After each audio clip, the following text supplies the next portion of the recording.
Oh boy, having a song stuck in your head might be nice for a while. However, if it refuses to leave, like a musical squatter, it can seem like the worst thing ever. It starts cooking in your garage, invites their friends over, and eats all your food.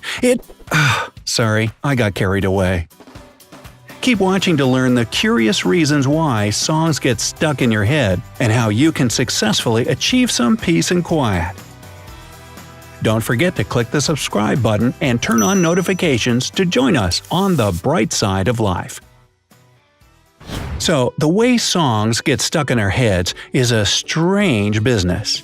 If you heard an album that sounded like the soundtrack for your life and got so excited that you played it and sang it over and over and over again until you were blue in the face, it makes sense that you wouldn't be able to get rid of those tunes. But there are a lot of times when songs get stuck for no good reason. Sometimes, just seeing the name of a song without even hearing it can put it in your head and make it stick for hours. If a catchy song comes on the radio while you're driving and you hear the opening beats of the song, even if you rush to change the station, the fact that you heard those few beats already has an effect. A song can get so stuck that it even plays in your dreams. Has that happened to you? It isn't fair, is it?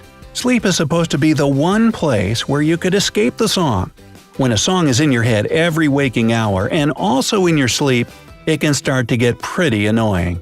It's also possible you might not even know the name of the song playing in your head, and you might not even know where you picked up this tune. So, on top of annoying, it can be frustrating to have a random tune going on. Sometimes the tunes that get stuck in your head are against your musical preferences.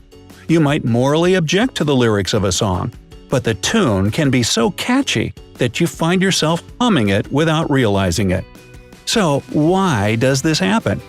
Earworms are responsible for putting songs on autoplay in your head. Now, before you panic and start digging inside your ears, an earworm isn't a real worm, and there isn't a slithering creature heading down your ear canal.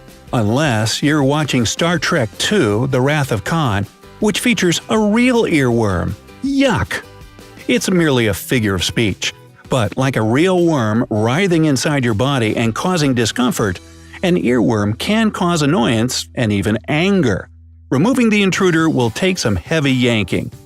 92% of people regularly experience earworms at least once a week, so you're not alone.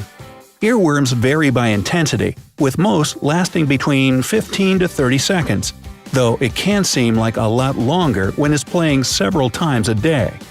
Earworms are usually benign.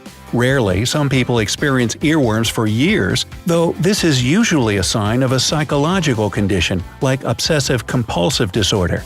But before you start cursing the day you heard Moves Like Jagger by Maroon 5 and thinking you'll never be free of that song, remember this only happens on really rare occasions.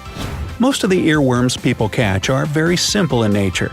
It's much easier to catch a simple tune with a chorus that repeats than a complex piece of instrumental music. Unless you swear off music for the rest of your life, you'll probably keep catching earworms, but there are several genres you can avoid to prevent it from happening. Pop and rock genres usually have strong, catchy elements and some telltale patterns to watch out for. If you ever want to produce a catchy song, there are 3 factors that will cement it in people's heads forever.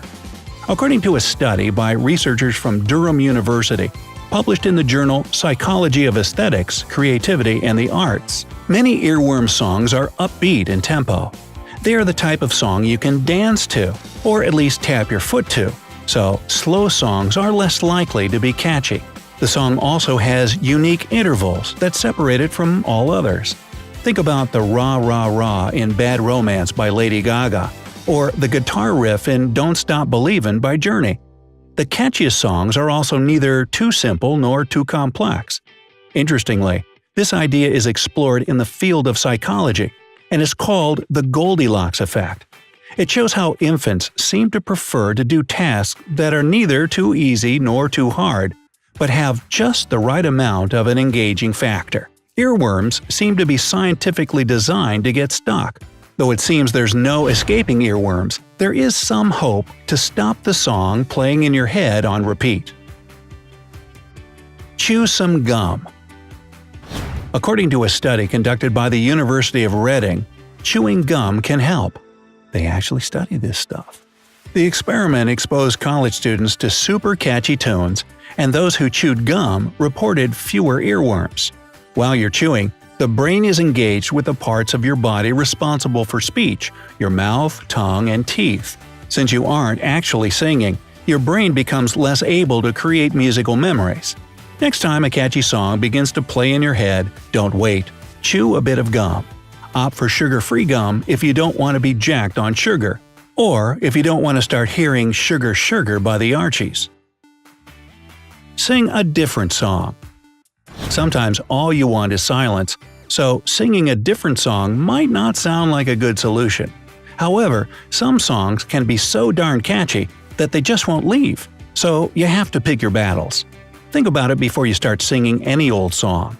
Pick a song that's more mellow, one you have emotional positive associations with, and that you know won't make you want to scream while you run in circles if you end up catching that one too. Focus on a specific mental task. Disengage from the earworm by putting your mind towards something that's mentally engaging. It could be figuring out your schedule for the week, playing Sudoku, or completing a crossword puzzle. The trick is to find something that's neither too easy nor too hard. Otherwise, your brain will naturally return to the earworm. This is how the Goldilocks effect can be used to your advantage. A good mental exercise is to think of random numbers every second until the earworm disappears. Listen to the actual song. At first, this might sound like the worst thing you can do. You just want it out. So how can listening to it yet again help? Well, engaging with it might help you achieve a sort of closure. Imagine leaving work after a bad experience and not having the chance to tell your boss your side of the story. This might lead you to replaying the situation in your head, imagining other endings and trying to achieve closure. Facing a catchy song directly works in the same way. Listening to the tune can help you overcome it. Enjoy the free concert in your head. Hey, if you've tried everything without success, it's best not to worry too much about it. Let the earworm take its course. What will definitely not help is trying to force yourself to stop thinking about it. If someone tells you, "Don't think of an elephant," what happens? You'll probably think of an elephant.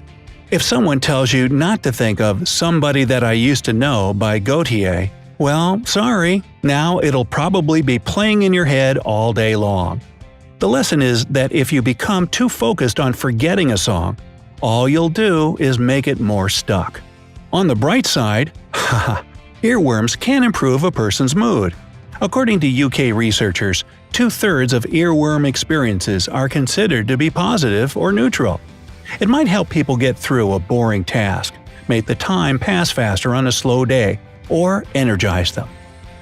So tell us, Brightsiders, what is a song that always gets stuck in your head? Let us know in the comment section. Don't forget to give this video a like, share it with your friends, and click subscribe to stay on the bright side.